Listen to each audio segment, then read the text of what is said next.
voy a comenzar cuál es la problemática y el uso de la tabla hash. Para empezar, nosotros tenemos una persona que está en una página cualquiera, internet, y crea un código, crea su cuenta, perdón, y pone su usuario y su clave. Entonces, una vez que él ha creado su usuario y clave, él lo manda se manda como una página web cuando están los servidores de esa página, ¿no? Entonces, ellos tienen en su base de datos todas las personas, los usuarios con su código. Entonces, una vez que el usuario ingresó sus datos, su nombre y su clave, lo comparan con lo que tienen en la base de datos. Y comparando esos dos datos, hace la aprobación y puede entrar a sus datos, o si no es igual, no entra. ¿Cuál es el problema? Que acá, digamos que entra un hacker y puede optar tres opciones. Digamos que entra a la página donde ha hackeado la persona, donde ha puesto su cuenta del usuario, o si no ve la página que el usuario ha enviado a los servidores, o si no ve a la base de datos del servidor. Ya sea una de esas tres opciones, igual el hacker puede ver no solamente el nombre del usuario, sino también su clave, y puede entrar a cualquiera de sus datos, ¿no? Entonces, ¿cómo habría esa forma de proteger esa clave o el usuario? Para eso se usan las funciones hash. Ahora, las funciones hash tienen una función. O sea, es una función que tiene un dominio y un rango. Un dominio por lo general son caracteres, por ejemplo, nombres o caracteres largos. Y el rango siempre es un rango definido que está cortado por letras y números. Y siempre es un rango corto, ¿no? Para poder comprimir las funciones, el dominio de la función. Ahora, ¿cuáles son las propiedades de las funciones hash? Que tiene un bajo costo computacional. ¿Por qué? Porque puede ser un costo de 1 o puede ser un costo de m, siendo m la cantidad de elementos de nuestra regla. Otra propiedad que tiene es la función de compresión que acabo de mencionar. O sea, uno puede poner una frase de 2 palabras, de 4 palabras, y siempre la función hash o función resumen hace que el valor se comprima a la cantidad de datos que ya está definido, ¿no? En el rango. El otra propiedad es que es irreversible. Es decir, si yo, por ejemplo, tengo algunos datos, por ejemplo, capítulos de una serie, le paso una función resumen y me da como resultado del resumen de la función hash, ya no puedo hacer los reversos. Es decir, con el dato comprimido, irme a la función hash y regresar a los capítulos, ya no puedo hacer eso. Solamente va en un sentido. Las más utilizadas ahorita son el algoritmo de resumen de mensaje y el algoritmo de hash seguro. Son dos tipos de funciones que están resumidas. Una es hecha en el MIT y la otra fue hecha en el NIS. Cada una de diferente lógica. Aquí, por ejemplo, pongo un ejemplo de esos dos tipos de funciones. Acá he usado las dos palabras, mi nombre, y con eso he logrado hacer los resúmenes, ¿no? Como pueden apreciar, cada uno de los tipos de funciones hash tiene su cierta cantidad de límites en el rango definido, ¿no? Y también, el otro ejemplo también es, como acabo de mencionar, un texto bien grande, de bastantes caracteres, y igual las funciones hash lo comprimen a la cantidad que ellos han definido. Ahora bien, de esas funciones del algoritmo de resumen de mensaje es el MD5 y el MD6 que son utilizadas. Y el algoritmo de hash seguro es el SA1, SA2 y el SA3 que se usan actualmente. Ahora, como podrán apreciar, hay unas funciones que están en color rojo. ¿Por qué? Porque esas funciones actualmente ya no se usan por el hecho, o mejor dicho, para seguridad ya no se están usando porque por el motivo de que existen ahora las colisiones. ¿Y qué viene a ser una colisión? Viene a ser cuando dos datos o más se hace la función, pasa por la función resumen, pero llegan siempre al mismo casillero, a la misma ocupación.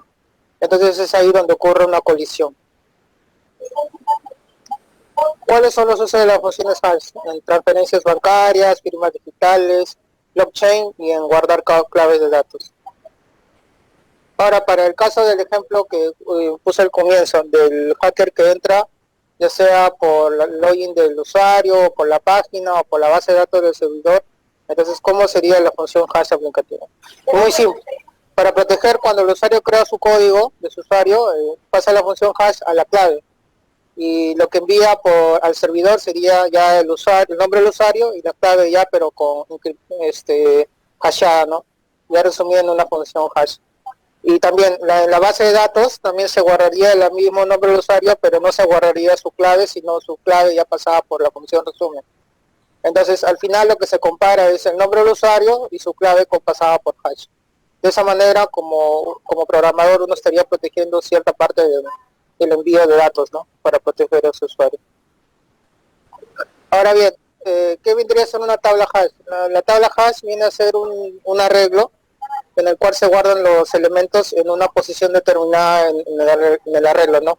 Lo cual facilita mucho para hacer la inserción o búsqueda o eliminación de datos. Y claro, todos esos datos que antes de que ingresen al casillero van posicionados de acuerdo a su función hash. Ahora, ¿cómo manejan el tema de las colisiones? Bueno, la primera opción es el hashing cerrado, que es el direccionamiento abierto, el cual uno va avanzando de casillero en casillero hasta encontrar uno vacío. Por ejemplo, acá tenemos a José que pasó por su función hash y salió en la posición 4. Entonces, en la posición 4, como está ya ocupada por María, tiene que ir a la siguiente, pero también está ocupada por Luis. Entonces se va a la siguiente y llega a la que es la posición 6. Ahora, ese tipo de inserciones en una prueba lineal. Y acá, como menciono, va aumentando de uno en uno. Pero también hay otros tipos de hashing cerrados, que es la prueba cuadrática que va avanzando en forma cuadrática, es decir, 1 al cuadrado, 2 al cuadrado, 3 al cuadrado.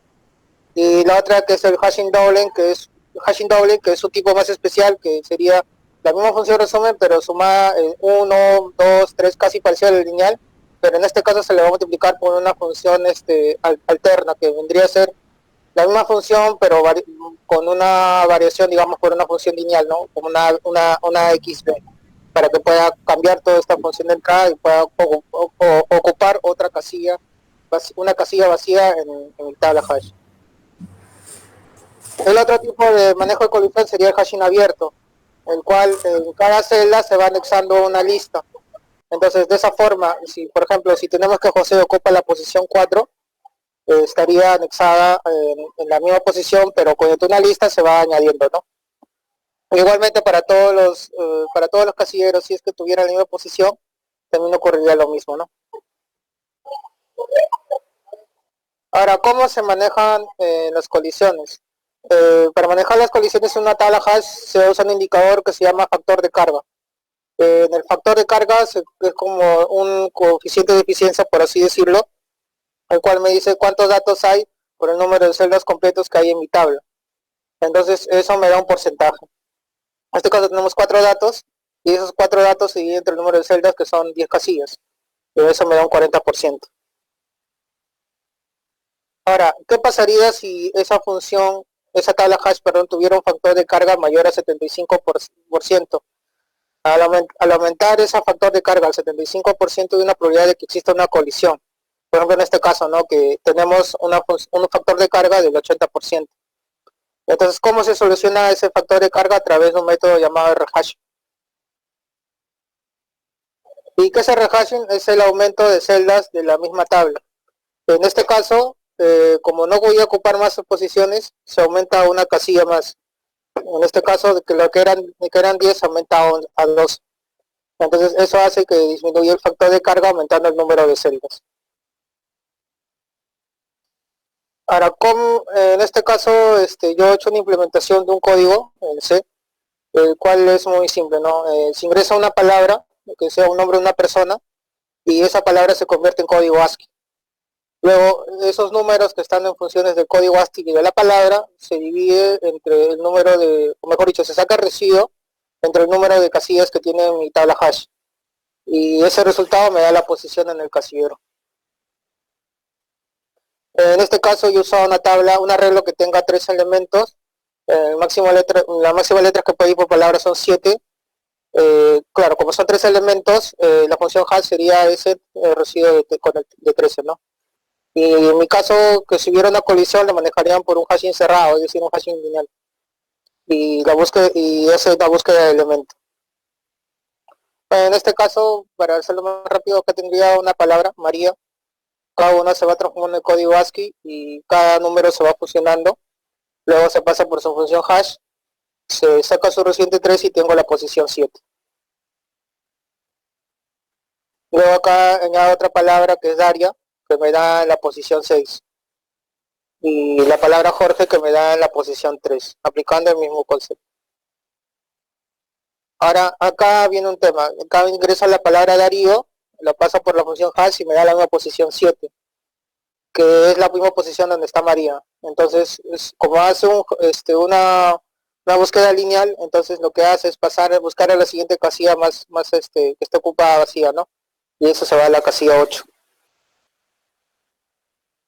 Luego, con otra palabra que es Lalo, que en este caso también me da la posición 6, que ya está ocupada por Daria. Entonces, como está llena, hace una búsqueda lineal, se va María, también lo encuentra lleno, luego se va a la siguiente, que está Darío, que también está lleno, entonces llega a la posición 9. El costo por inserción de tabla siempre va a ser de 1, porque solamente tiene que aplicar la función hash. Pero cuando ocurre una colisión, como hemos visto en los casos, el máximo tipo de iteraciones que puede hacer sería de K. En este caso serían siendo K la cantidad de elementos de mi arreglo. Es decir, si es que en el caso que casi todos los casilleros estuvieran llenos y solamente quedara uno vacío. Luego esta es la opción de impresión que hice, para el número de casilleros y qué palabra está ocupada por cada casillero. Ahora, en el tema de búsqueda, como ya acabo de mencionar, si busca Jorge, me encuentra y me dice que está en la posición 3. Y Lalo, que hace un momento cuando lo inserté me daba la posición 6. Pero como no es, en ese caso, el dato que está ocupando ese casillero es Daria, lo que va a hacer la búsqueda va a buscar casilla por casilla hasta encontrarlo, ¿no? Y como me dice acá, me está en la posición 9. El costo por búsqueda de este algoritmo sería de 1 si es que estuviera en su misma posición, en su mismo casillero, como en el caso de Jorge, pero si no, en el caso de que ya estuviera ocupado y estuviera en otro casillero, lo que sería hacer una búsqueda por todos los casilleros, el cual costaría un máximo de OK, ¿no? Siendo OK de 3. Acá está el menú, entonces yo le doy a insertar, por ejemplo en el caso de Jorge, ahí está me dando la posición 6, la posición 3, perdón. En este caso, a ver, voy a insertar María, me da la posición 7, el otro que era Lalo, creo, si no me equivoco, pero bueno, aún no están insertados los otros datos, que me da la posición 6, y a ver, esta es la impresión, a Jorge, Lalo, María, y por ejemplo, si yo voy a buscar un dato, vamos a dar el de Jorge, me da la posición 3, ¿no? Como estaba en los casilleros.